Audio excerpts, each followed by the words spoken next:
recorded and yeah. So I will start with the introduction, and hopefully we will have more people connecting soon. So welcome. Gary is connecting now. Welcome everybody. Thank you for being with us today. This is our fourth session of this new session rounds from the livelihoods, from the Biodiversity and Livelihoods Collective. Hi, Gary. And today we want to talk about livelihoods-related research. And we are really used to talk about livelihoods. Actually, our group is called Biodiversity and Livelihoods. One of GDF purposes is to restore nature, enhance livelihoods, and promote diversity through local action and global innovation. But what exactly do we mean by livelihoods? During the first part of today's session, we will have a presentation of Dr. Girma Kelboro Mensuro. He will share with us his experiences with livelihood-related research. And then in the second part, we will have an open ground for questions and answers, and also to share our own views and questions and problems with this very important concept. So I will now introduce Girma. Girma holds a PhD from the University of Hohenheim with his doctoral thesis entitled Unraveling the Parks and People Dichotomy, Local Interests and Conflicts in Neksar National Park, Ethiopia. He received a Master of Science degree in Tropical Forestry and a bachelor degree in Forestry.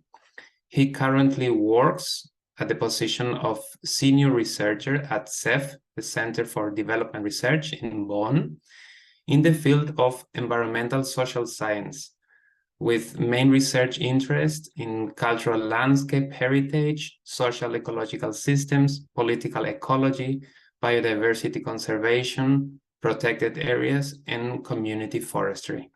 So welcome, Girma, and thanks for accepting this invitation to share your knowledge with us. Thank you very much, Marcos, for your kind introduction and for inviting me to share my experiences. It is kind of really a lot of pleasure to join this group again, because in between after starting the team, I disappeared because of my field research, so I'm just coming back again to the group. So I'm very happy also to join the group and share a bit of my experience. It is my own experience, especially with research in Ethiopia, starting from my doctoral studies. Before that, also I had research in this area. However, I emphasize my talk on doctoral work and after that. This biodiversity conservation is in my heart also, because I started off as a forester, general forestry, and then tropical forestry, the complex environmental questions in forestry in the tropics, and then developing towards these social aspects, added another dimension to my knowledge, and then I had to touch on livelihood research, forced to do that because of the nature of conservation in the tropics, especially. So I will try to show how livelihood has become very important in my research. Not really intentionally starting from the very beginning, but later on when I entered into the field of conservation research.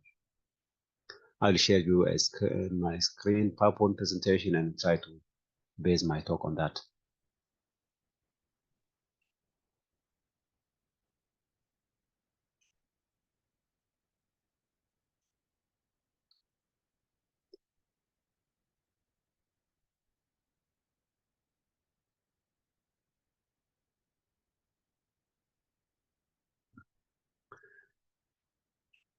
Yes, okay.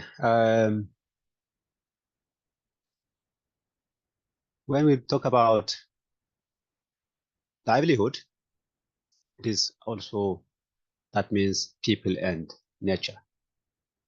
How people and nature are interacting, that is crucial for us. In the tropics, the tropical environment, you know, obviously, of course, where this environment is, we have a lot of indigenous and local community living closely in or around nature conservation areas. So for these people, it is very difficult to establish boundary between people and nature or culture and nature. So they think that they belong together and they interact very much more closely.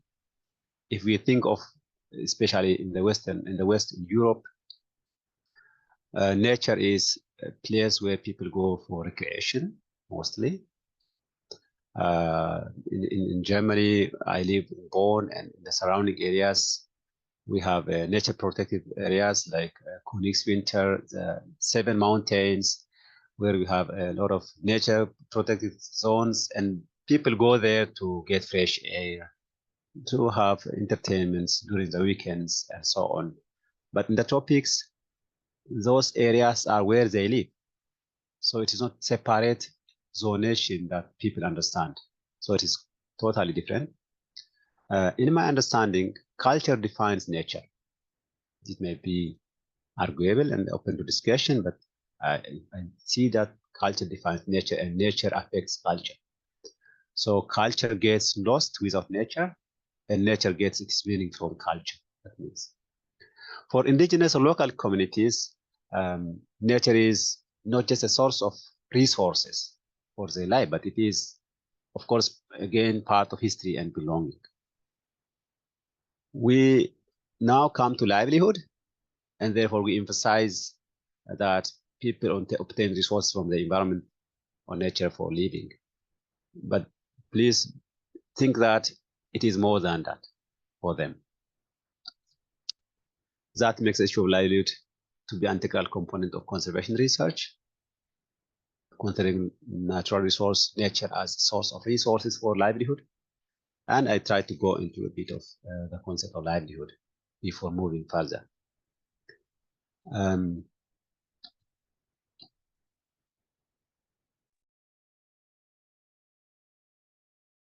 So it is getting stuck somehow, I don't know. Okay, what's livelihood? I looked at the dictionary definition first, and in Cambridge Dictionary, it says livelihood is a way someone earns the money people need to pay for food, a place to live, clothing. It's a very simple definition of livelihood.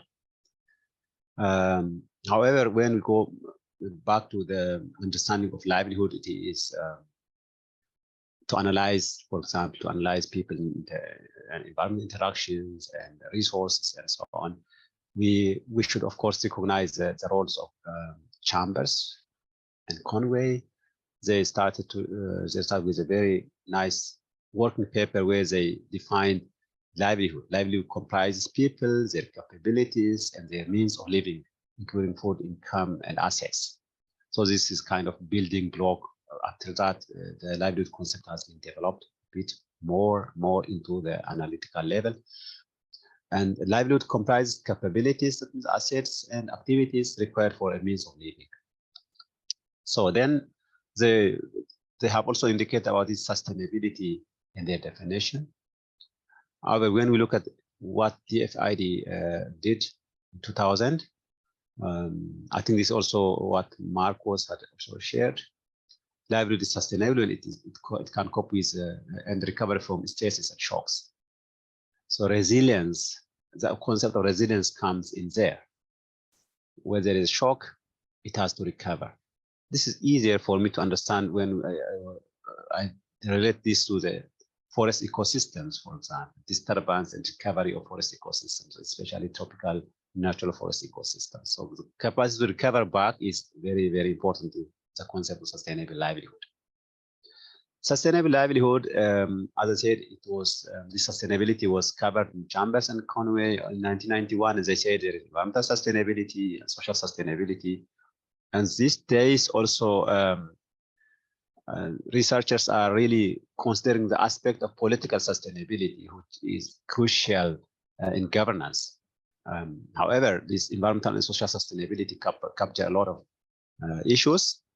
In environmental sustainability, there is local dimension in which we look at specific resources. For example, you may measure the level of biodiversity changes in a locality, or you can specifically focus on a specific aspect in a local area and look at the changes.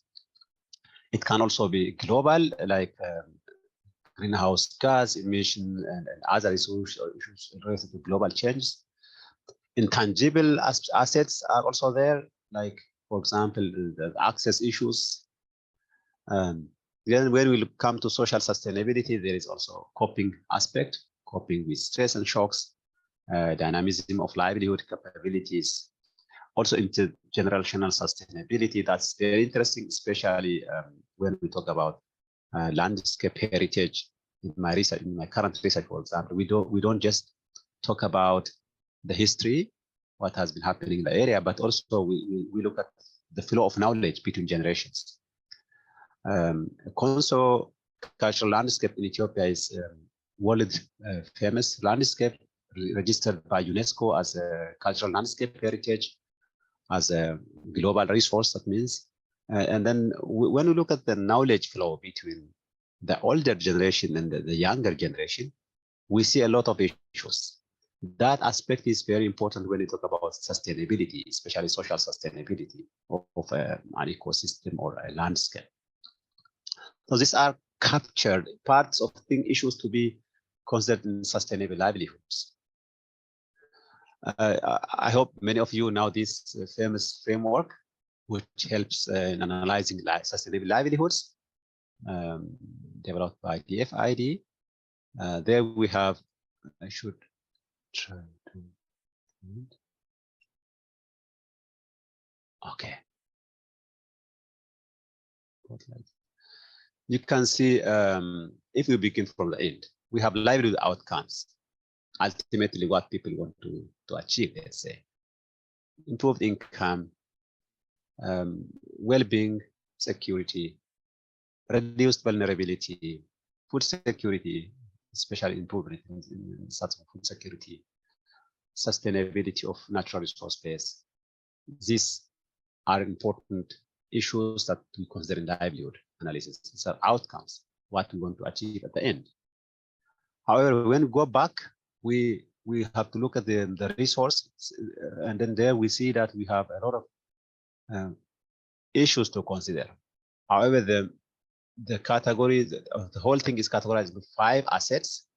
We have human capital, and we have natural capital, financial capital, physical capital, and social capital. These all are livelihood assets, where we see the resource. That means it's not only nature, but also many other factors in here.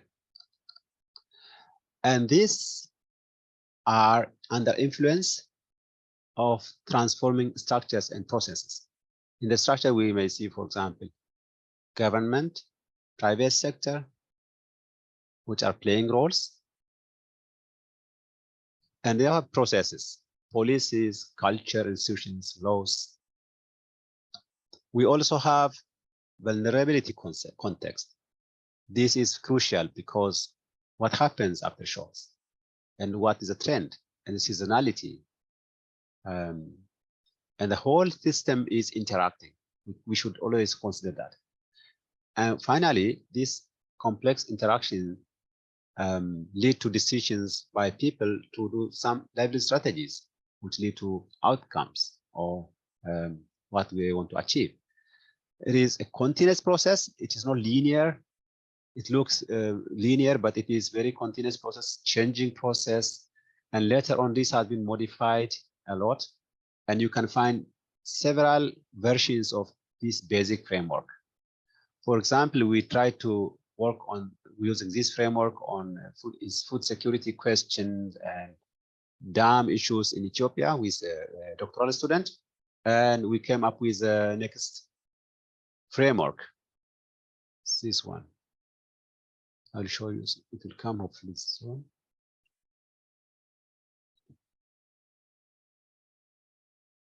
It gets stuck.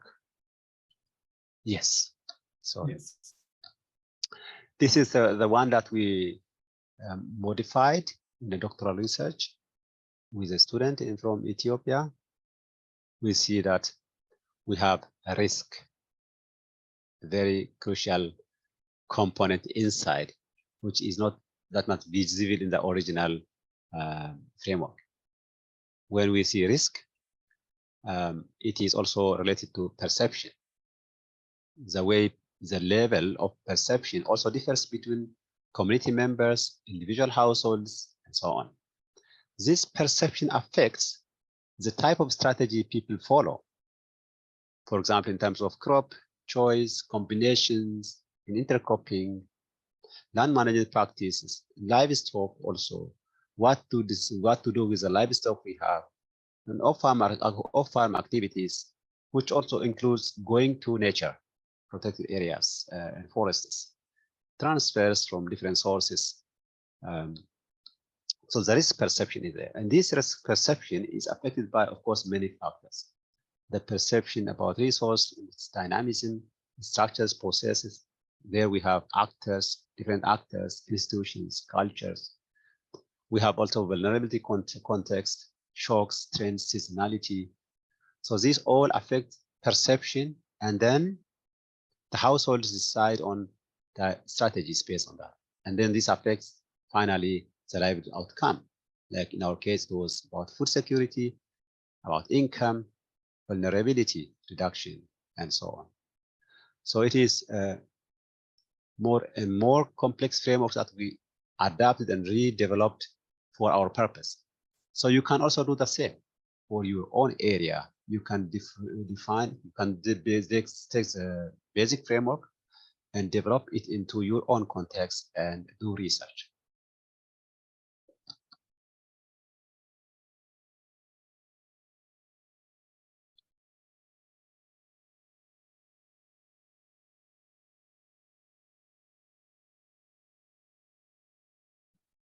Oh, okay. We are moving now. Sorry. I'll try to illustrate this with the case of protected areas. Protected areas. For those who are maybe new to this model of biodiversity conservation, wildlife and biodiversity conservation, protected area is defined by IUCN as a clearly defined geographic space established and managed to achieve the long-term conservation of nature with associated ecosystem services and cultural values. So there is a lot of issues in the defined area, culture boundary is there, and it is about also nature conservation and ecosystem services as well as cultural values. And project area programs historically aim at maintaining wild nature. If you go to many tropical countries, they aim at really preserving nature as it is, wild. We know from our understanding, a lot of processes and research that protected areas are arguably the most common form of national conservation programs in the tropics. And they are promoted and supported by international organizations, mainly IUCN and UNESCO. Even if they have slightly different programs, they are very, very, very important and powerful in this aspect. A large area can be covered through protected areas. And protected areas enable protection of biodiversity, natural habitats, and the landscape, because you can preserve a large area as a national park or a nature reserve, and so on. So this is the national park I studied in Ethiopia. It is located in southern Ethiopia here. You know, most of you may know that Ethiopia is in East Africa, and we have a national park here known as Najsar National Park in the south. So this is a park that I'm going to talk a bit more as an example.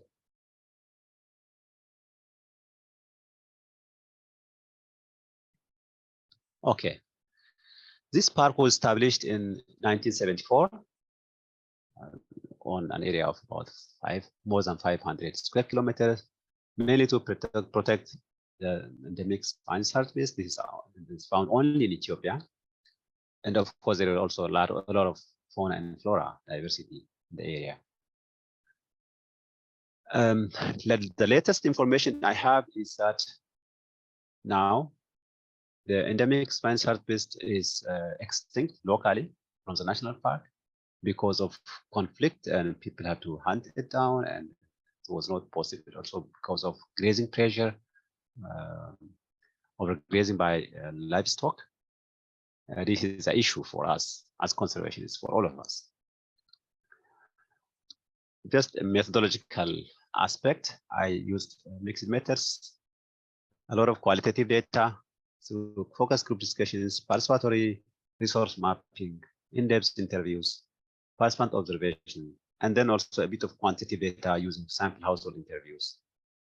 Very, very common approach. Then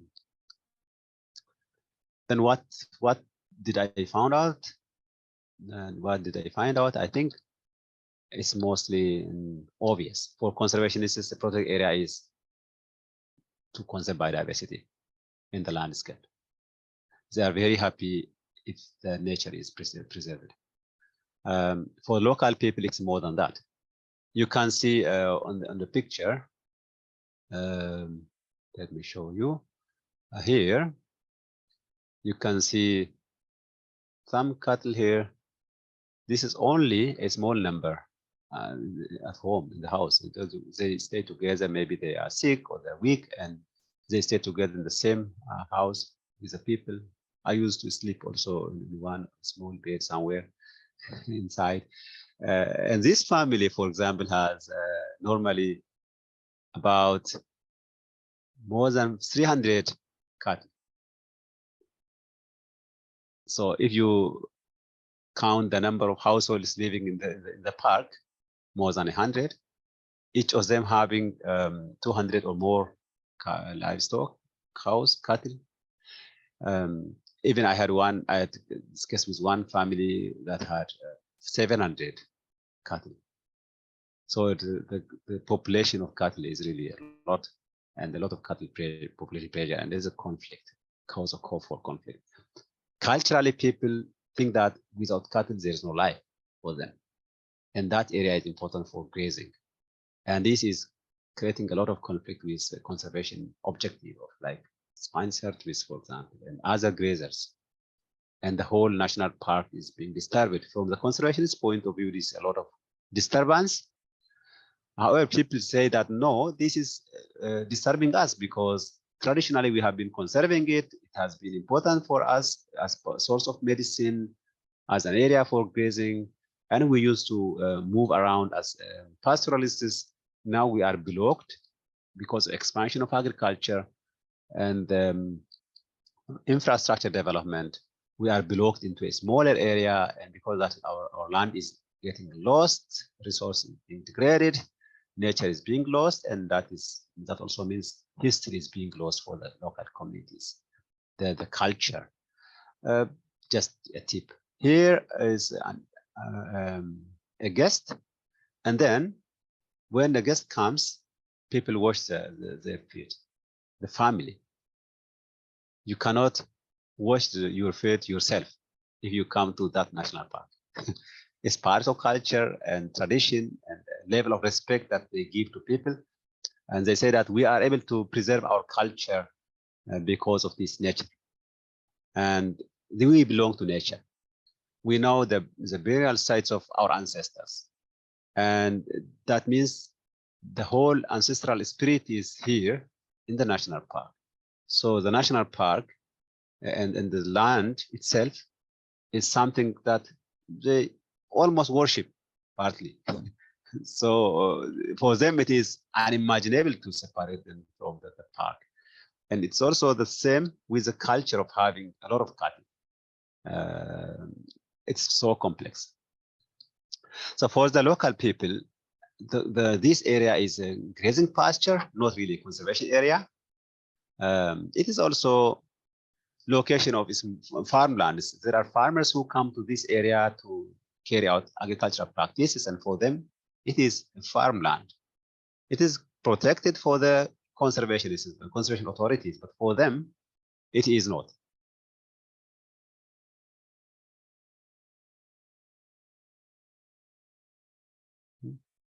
Okay. Yes, in the resource mapping, I try to look at the perception of people in the map, and they say that this is our area. So practically, you can see the cattle grazing. It was mapped as a grazing land, and the people perceive that they are denied access by violating their legitimate rights. They have right to this land, and any kind of conservation practice which denies access is really not acceptable to them. And attempts to prohibit their free use are considered as encroachment to the resource which they have been using for generations. And generally, the people attach their existence strongly with the land, water, forests, and other resources in the area. That's what I've already said. And you can see this woman carrying wood from the surrounding areas. This wood is from the national park. Of course, you can see that it is dry. It looks dry, but it is small branches of trees and something from some saplings, small undergoes also. They have removed the leaves probably, and they sell this wood in the nearby market. And these are from farming families who live a bit far away from the national park. They are here as seasonal collectors of fuel wood for additional income generation. So for the people who are also far away from the park, it is a very important source of income, which means a very good source of livelihood.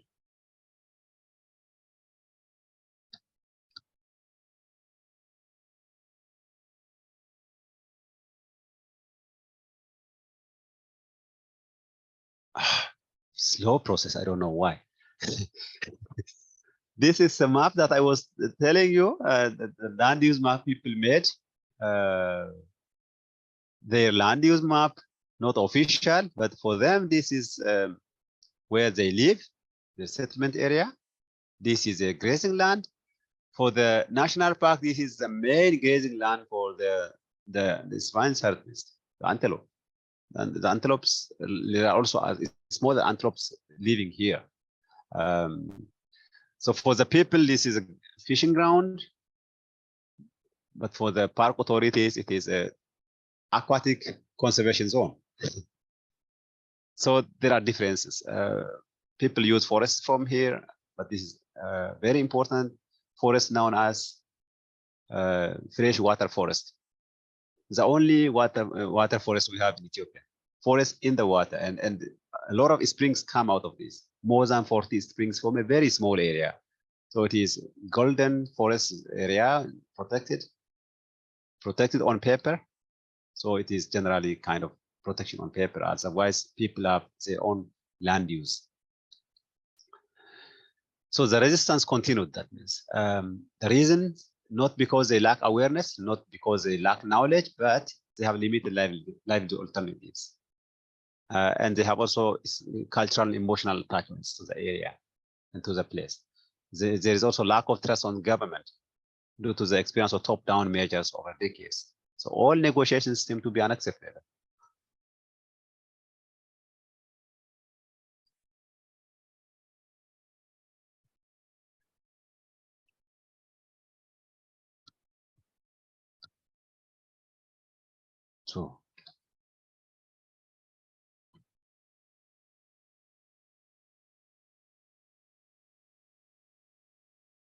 So it's very, very slow. These are fishermen. These are the people. The picture down shows the fuel wood harvesters. After they're harvesting, the police caught them, and then they are putting down the wood there. And on the upper part, it's the fishermen. Just it is more or less the same story about livelihood use. So, just to summarize what I found out in the drawing, don't worry, it's not a lot. We have a state. This is a state. block, not good circle. And we have the local people block here. And the center is Natural National Park. And people have livelihood issues, farmland, grazing land, farmland, traditional land right issues, fuel wood, and fish. For the state, it is mostly about law enforcement, boundary violation, a lot of boundary issues, law enforcement questions. So you can see already the big conflict between the interests of the community and the state. How can we narrow this down? That is a big question. Okay, so to narrow this down and to negotiate, it is good to understand also for the conservationists and conservation authorities, whether they are government or NGOs, that it is bigger than only protecting biodiversity. It is about social ecological systems. In the social ecological systems, we have interactions between different motivations. We have meanings of conservation which differ, and motivations for conservation which differ. What is the motivation of conservation for the community? What's the motivation of conservation for the conservation authorities? This should be known, and there should be, we know there's interactions. And this decides, of course, the nature of governance. There are perspectives, local perspectives, indigenous perspectives which influence. And we have also power and politics which influence. And the whole biodiversity outcome and livelihood outcome continue to interact in this process. There is no one output out of anything. So livelihood outcomes should contribute to biodiversity outcomes. So community should find incentives to conserve biodiversity. And biodiversity conservation should also contribute to the community or livelihood outcomes. So this can enable a healthy way of conservation, achieving conservation and livelihood objectives. So let me conclude.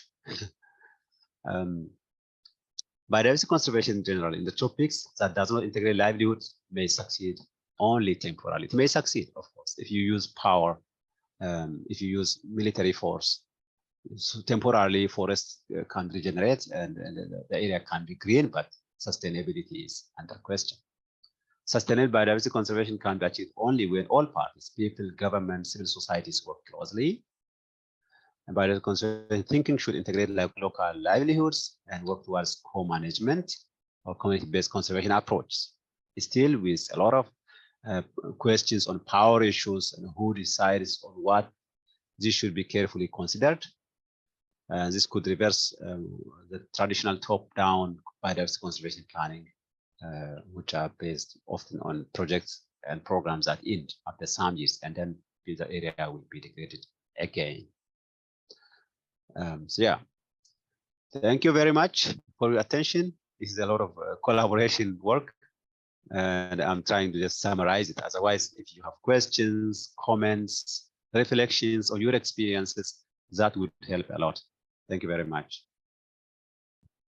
Thank you very much, Girma, for your presentation and also for your great timing, because now we have 20 minutes to open the floor for questions. I've got some questions, but I first want to give the chance to others to speak. So we are now 11 participants, so please just feel free to open your micro and just share your question if someone wants to speak.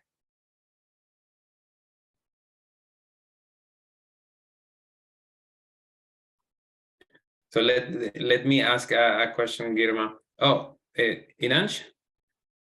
Go ahead. I'll ask after you. Okay. Yes, I'm curious. I really like this. I was following the story, and I wanted to know how was this conflict solved now? Because you did your research a couple of years ago there. How did this situation evolve?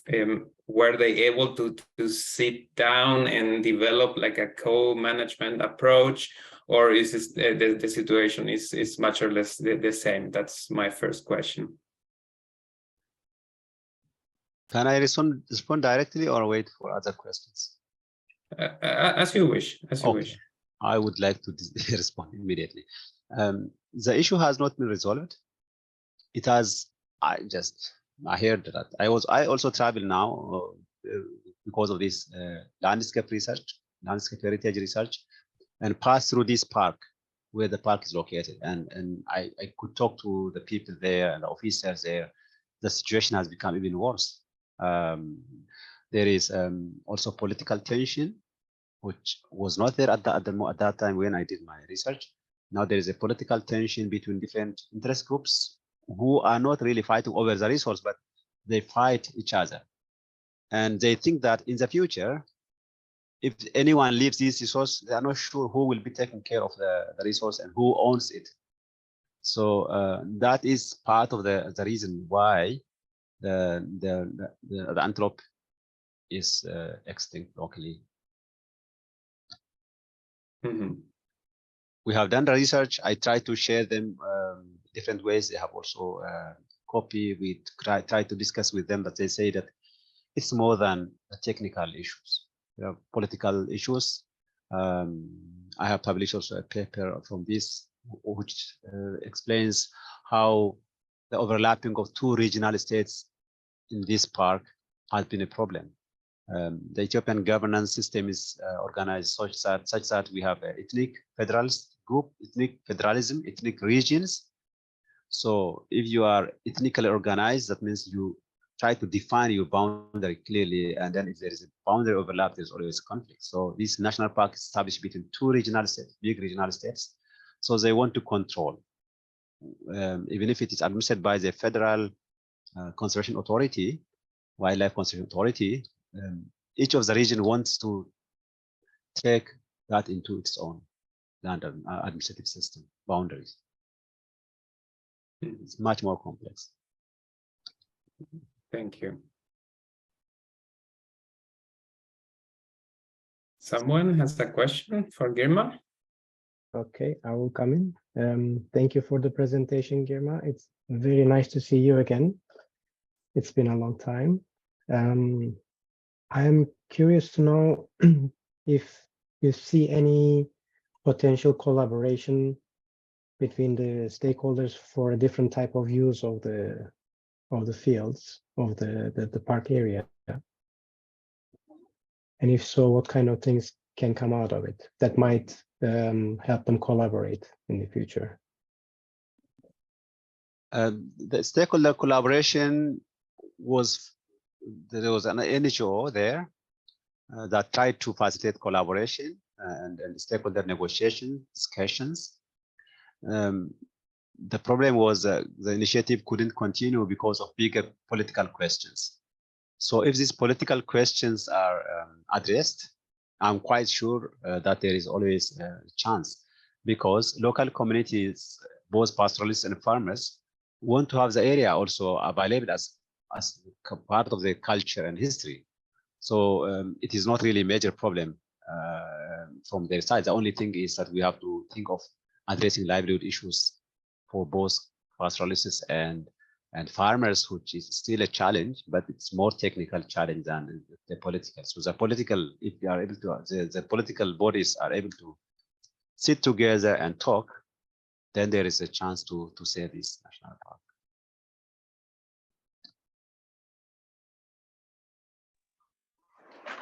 Hello, I have a question. I hope you can hear me okay.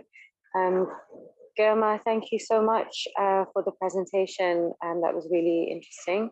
And thank you to Marcos and Simran as well for organizing this. Yeah, my question was, do you know of any community leaders or activists or people who are raising awareness about this, or kind of are active voices in the resistance? Because you mentioned the indigenous resistance. Are there perhaps, I don't know, any social media accounts or websites or visuals that we could see around this as well? Thank you. Samira, this is a very good question, a very important question. There is no organized system of resistance. It is individual, local level resistance. And because of that, sometimes just rough actions and haphazard actions are taken by the government. That's like, for example, resettling people away from the park, and they will come back again. They know how to come back.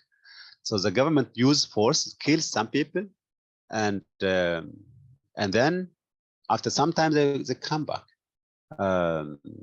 So there is an organized process, organized way of action, organized way of resistance. We have in eastern region of Ethiopia, we have resistance from other ethnic groups, indigenous people. And in northeastern part, there is another group. And in the western part also. These are areas where we have larger lands with conservation potentials for forest or wildlife conservation. And these are not organized movements.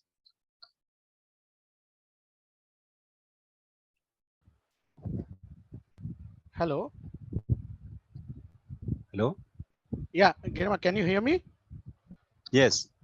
Yeah, I have mentioned, first of all, thanks for the presentation, quite informative. And I find almost similar situation in here in India in almost all of the PAs, protected areas, whether it's wildlife sanctuary or national park. But we have some policy measures, especially after 2000. And one of the landmark policy measure, policy maybe correction, I would say, is Forest Rights Act, which gives rights to local people to to claim their rights in areas, landscapes, in protected areas, whatever kind of protection we have, protected forest, reserve forest, then protected areas like wildlife sanctuaries and national parks. So do you have any such measures? And my point is, such policy measures give strength to the protesting groups that you mentioned just now in the response to Samira's question. So I have seen in some pockets, some parts of India, definitely these policy measures people have used effectively and have even started harvesting whatever was earlier owned by the government, forest department as such. And they have, here we have village councils called Grama Panchayat.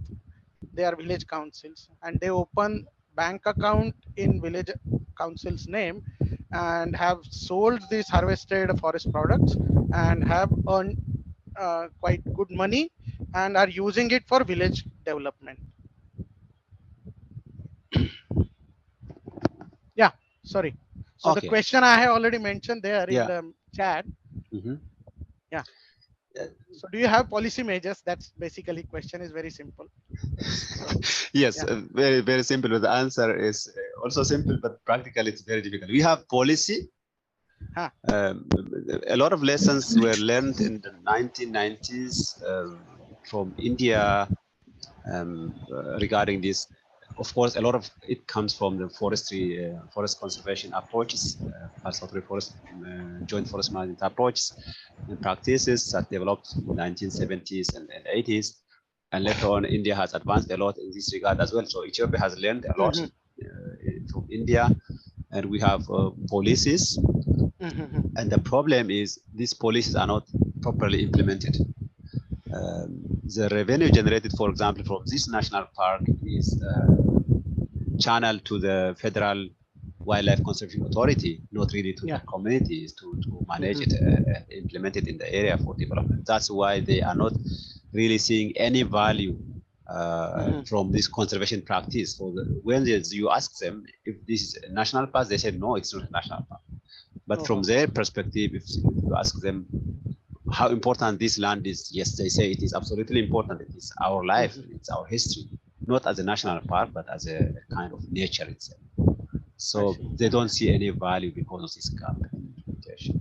It is a paper park practically, and with also the good policies and guidelines not implemented. Okay. The point is, can I take a few more minutes? Some more time. Just the thing is that one of our JESA, what you say, Ashish Kothari, he is one of the members of the committee who drafted this particular legislation, and Ashish is associated with so many such groups. Basically, we need to not empower, but at least train and orient these communities. But yeah, and Ashish and to some extent me also, we are associated with such groups who conduct trainings, orientation, and then these communities and help also. Ashish is very, it's on forefront. He's on forefront. But anyways, so we need to, I mean, likewise, do work with community. Yeah, thanks. Anyways, yeah. Thank you very much. Yes, we can connect. I'm based in Germany, but I have a lot of connections there, and that national park as an example, and also conservation authorities, national one. And if we are able to connect together, I think it is possible to share experiences and also tackle or lessons learned from India, for example, or Euro studies around the world regarding this, bringing policy down to the ground and implementing it. Right. Sustainable way. Yeah. Thank you very much. Thanks. Yeah. Thanks, Ragu, for your question. And that's exactly the idea of our network. So I'm happy to see this new connection here. Askarsha, do you have a question? Yes. Good evening. Askarsha is here from Tajikistan. But before asking my question, I just wanted to share a brief, like a different overview in terms of the land tenure from this part of the world.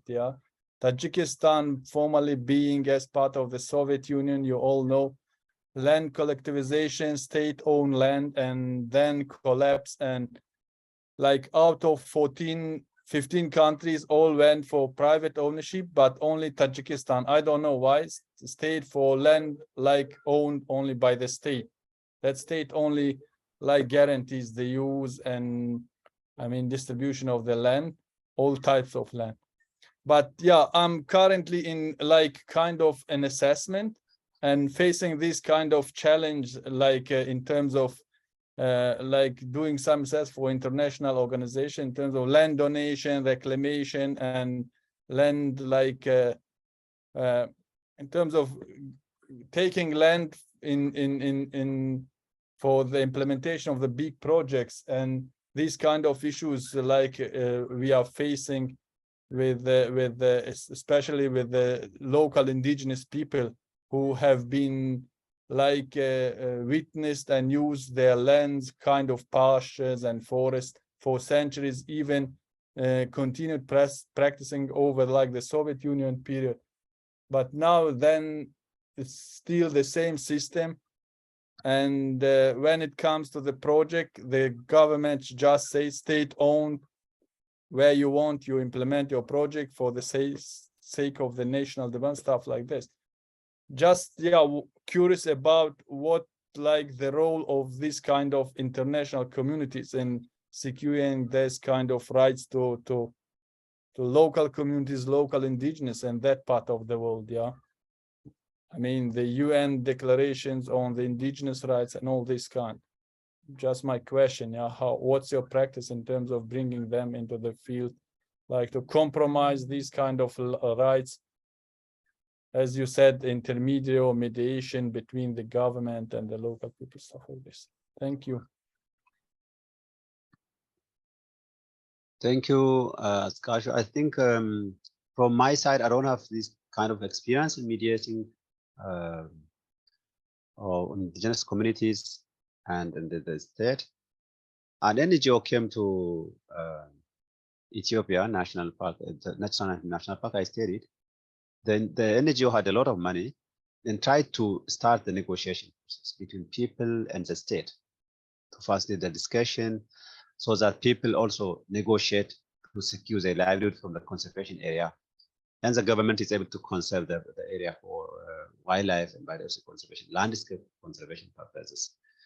Finally, there was a lot of tension because the whole negotiation process required time. It's time demanding. And the NGO had, even if the NGO had a lot of money, they were really running out of time. They want to implement things as quickly as possible.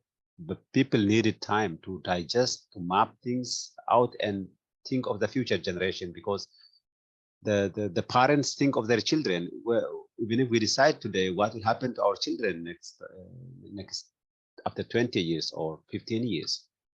And the whole negotiation needed a lot of time. And that's a small experience from the park. It's a lot of challenge. And finally, the negotiation process and the mediation couldn't succeed. So it was a failure story that we have also reported in our publications. Maybe someone in the group was a successful, an experience of a successful negotiation from which lessons can be learned. It would be very a pleasure for me to hear. Thanks, Girma. Gary, your microphone.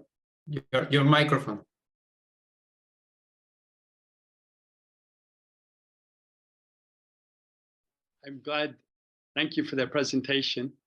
I'm glad every time that I hear you speak about this, and we've had the opportunity on multiple occasions. I think it's really wonderful that we're bringing these case studies to the Biodiversity and Livelihoods group. And I just sit here in admiration to see that we have participants from Asia, Africa, Latin America, and Europe talking together about these really compelling issues and focusing on a particular case study. Now, I've got a question, but we're not going to have time to answer it today because it's a little bit complex and a little bit simple. You started, and so I'm not asking you to answer this. What I'm going to propose, actually, Marcos, is we could do another session in which we take a little bit more of a, let's say, to come back to the theoretical context that Girma gave. He started with sustainable livelihoods, very much drawn from the DFID and very much drawn from the British perspective. There have been quite a few critiques of that, particularly from the perspective of political ecology, questioning whether capital is a good way to conceptualize indigenous peoples and local communities' perceptions of the benefits that they attain, that they may not be thinking about it in terms of capital, which is obviously drawn from capitalism, and it almost implies a hegemony of capitalism.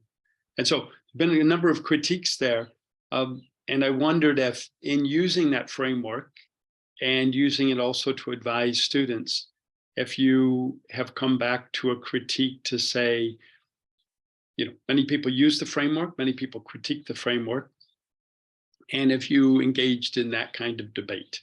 So kind of a heavy question with 2 minutes left, worthy of a doctoral dissertation. So as I said, maybe you could say briefly, Girma, whether you have critiqued the framework in the process of using it.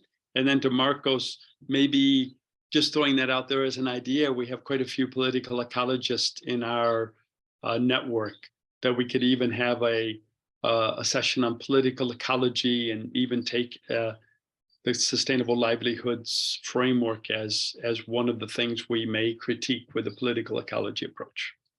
Over to you, Girma. Thank you, Gary. Also, I'm very happy to see, and I should have mentioned that after many years. Gary, thank you. This is a very good question. Yes, we have been discussing about it. Reflections are here, even in my department. Sometimes the researchers here say that, no, don't bring this framework anymore because it is blocked framework. It looks at the capitals, and that is not the way the many countries that we do research in the topics understand it. So let us throw it away and think openly, go to the area, do the research, and then develop theory based on your findings from the field research, which is a grounded theory approach. That is a very much favored approach here. However, we didn't, from my side at least, I didn't want to throw it away because it is a kind of framework that structures on an analysis, and it helps us also to a bit think of quantitative dimensions, measure the capitals, even if they are, we may not call them the capitals, but they are there. They are there in different ways when we go to the local communities, and we try to think in that way and try to consider the risk aspect, because risks redefine people's perception about livelihood values what to do with what, and think of the future also. They have risks now. They have to think about strategies to come out of this risk, and then it's about resilience in the whole process. So we try to modify it a bit, but not far away. The block is still there, even if some elements are coming in. There is, of course, a lot of research also going on in parallel, which follows open-ended approach, going to the field research, doing data collection, and then coming back and looking for any theory that's relevant and working, but also developing their own concepts. Combination of different approaches are possible. Flexibility is there. Still, it is important. However, the critics is there. Also, I myself criticize my own work sometimes. Okay, this is capital, and it's not about capital. It's about history, culture. The values are very soft, and people become.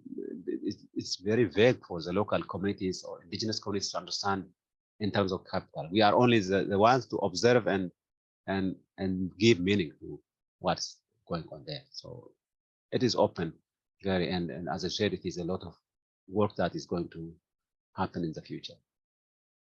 Yes, wonderful answer. I mean, I think this is so appropriate to know that you could use a framework to be able to conduct and guide your research. But at the same time, we want to always be able to come back to critique that framework because of the bias that it's going to introduce in our way of perceiving that may obstruct our understanding of local perceptions and local ideas. Anyhow, wonderful debate for the future. I wonder, Emily, are you there? Hi, yes, I'm here. Okay, good to have you. Hi, everyone. Hello. I was wondering if you had anything to share. Yes, I do actually.